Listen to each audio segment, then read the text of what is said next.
Joining me now is Eugene Daniels, MS Now senior Washington correspondent, co-host of The Weekend on MS Now. Eugene is also my co-host on MS Now's podcast Clock It. And Jonathan McCarthy is here. He's a Democratic strategist and former advisor for political engagement to President Joe Biden. Let's start with NATO, shall we, friends? I have been on a number of these international trips when I worked at the White House, OCONUSes, as they call them internally in the government. Why, I'm unsure. But the press conference at the end of something like a NATO summit is the opportunity for the principal to really put a button on things, to say what they accomplished at the summit, just in case somebody was missing it. It does not seem like Donald Trump accomplished that. No, certainly not. And, not only do you want to put a button on something like that, but, foreign policy tends to be a place where a president gets to really demonstrate a lot of strength. It's one of the unchecked powers of the presidency.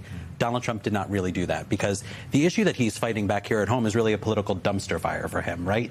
There's a poll that dropped today that said that 95% of Americans, not 95% of Democrats, 95% of Americans believe that there's an affordability crisis in this country, and that 2/3 of the country believe that, including 50% of Republicans, that the federal government's not doing enough on this. So Donald Trump can get up there and say all he wants, that there's great love in the room and that there's amazing unity, but this is not going to help him with these voters come election. And the thing that I'm really paying attention to is their own spending is the thing that's really telling you that there's a problem here. Because if you're dropping $28 million from a super PAC aligned with the Senate Majority Leader, the Republicans, into Ohio, $11 million into Iowa at this point, $40 million into a state that Donald Trump won by double digits 2 years ago, spoiler alert, things are not going well. I mean, it's a tell, Eugene. I know you're talking to folks all across the country. Yeah. This point about affordability, at one point earlier this week, because the president had a lot of press availabilities before he left for the NATO summit and while he was there, the president again called affordability like a word that Democrats made up. And he could have had the opportunity to make some kind of connection today in his remarks at the end of the press conference, but instead he talked about communism yet again. He explained a bit why today. Take a listen. I want to get the word out because what's forming is communism in the country. And communism's easy to sell. I would be the greatest communist in history. I'd be right up there with Lenin. I'd be as good as anybody. One of the reasons I do so well with Hispanic people, I set a record, Republicans. I get great numbers for the election, helped me get elected in a landslide. The Hispanics, because a lot of them came from countries that were essentially communist. Whether you call them radical socialist or communist is not that much, but there's a little difference. When they say social democrats, we're social democrats, it sounds so nice. It's not nice. It's a very dangerous term. Clearly, the president has been told calling Democrats communist works, perhaps. Is this going to be able to distract from affordability, though? No. When you're talking about the numbers that John McCarthy just laid out, the answer is no. I think the thing that's really interesting is that he has been calling Democrats socialists for years. This change in tune shows that some, either in polling or in narrative, they understand, both in this White House and the campaign arms of all of the Republican apparatus, they seem to understand that socialism isn't a scary word to the American people. I mean, the Democratic socialist got elected mayor of New York, and then everybody got free child care. Somebody was like, well, dang, it is expensive. Even when I was just in New York recently to talk to him, and I talked to, people around him, but also more importantly, people who had a lot of words for him, people in the business community. And they're like, it's not that bad. And so it's like that, even so, if you show up and do results, then whatever the title is doesn't matter. And I think something that's really important that Donald Trump seems not to understand, because a lot of the ways that he talks about politics, it's like stuck in the 80s. Like in the 80s, communism was the word. Like everyone's really scared of communism. And in the 80s, black people were not in the suburbs. That's why he's talking about, black and brown people invading the suburbs. Like that is how he thinks about the country.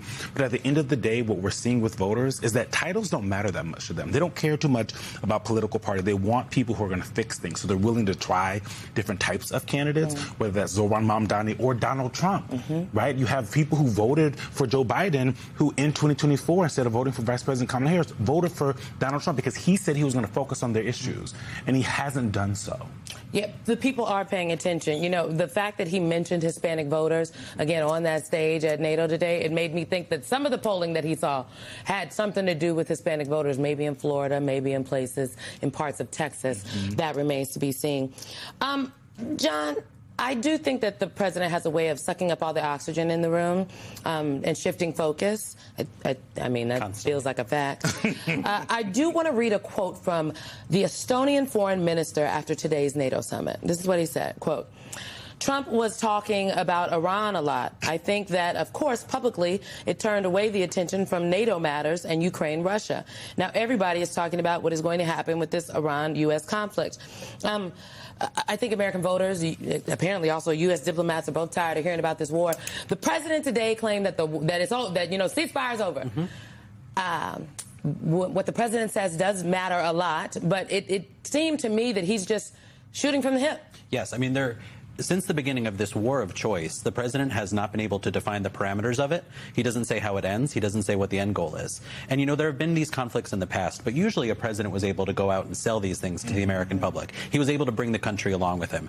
This president has not been able to do this on this conflict. So this is going to be a real problem for him, because I will say the people who are feeling this very keenly are House Republicans who are up for really tough re-elections come November. They want to quickly get off of this because they know that it is a political loser, and they want to get back to sitting and saying that they have some kind of a plan to lower costs.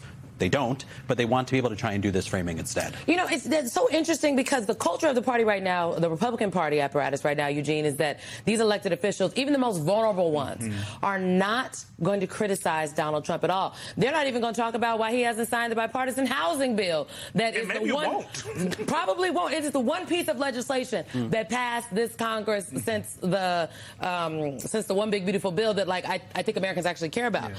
What are you hearing from Republicans that have to go out on the campaign trail? A congressman in my home state, Mike Flood, he was flooded at a town hall recently with thoughts from the voters in his district. Well, they're hearing from their voters, right? Because they ain't here, so they're hearing directly from their voters that they're frustrated. And they knew this for a long time. This is why they worked on this housing bill. Donald Trump himself talked about how it was going to be this world-shaking, history-making housing bill, and that it was important for people. And it is. And it would give Republicans something to run on.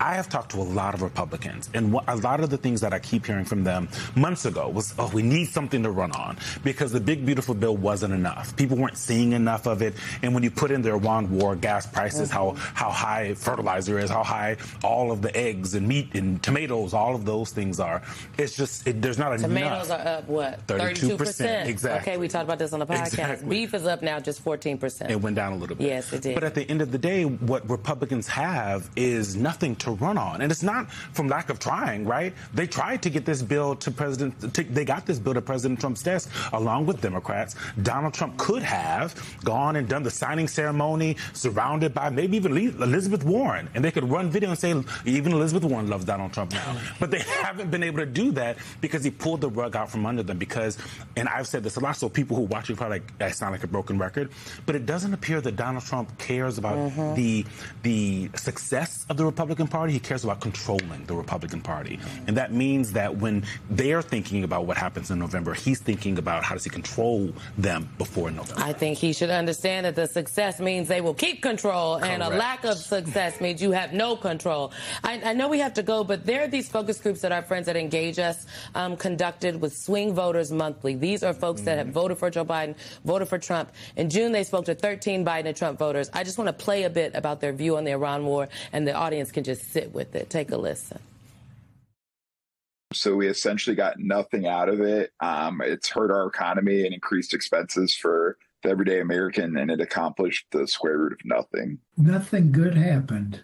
Nothing. I mean, not even for Israel. They got the bombed out of them. So did Iran. Bibi stayed out of jail. That's about it.